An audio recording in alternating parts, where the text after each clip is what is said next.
So the purpose of my project is to deal with health insurance, right? So the main problem is affordability. So there are very high rates but low coverage. Or um, so if someone has a low rate plan, they have like no coverage. But if someone has a very high rate plan, most of the time they'll have good coverage, but it's a very large opportunity cost, right?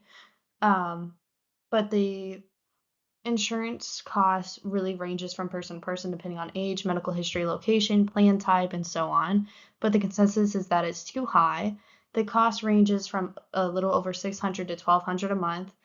Um, but in general, it's just unaffordable. If someone has a low cost plan and they get into an accident, they're not going to be able to afford a lot of the costs that come from that. But if someone has a very high cost plan and they will have good coverage, they just don't have a lot of money left over if they don't have a lot of income to begin with. And it's just generally unaffordable, right? So here's the market segment. So the total accessible market is about 2.1 trillion. It's a very large market, right? But the serviceable addressable market is about 987 billion, which is these are people who are either under the age of 30, poverty, um, have public insurance, or it just don't really get insurance from their employer, right?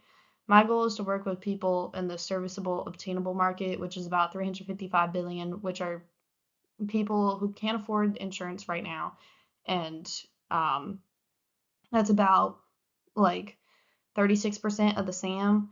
Um, and these are also like young families, young people in general, but also people that just don't have a lot of income. This is the general competition. So Aetna, Blue Cross Blue Shield, United Health Group, and Cigna. All these groups generally are the most popular health insurance groups, but they all generally are either too expensive or have little to no coverage.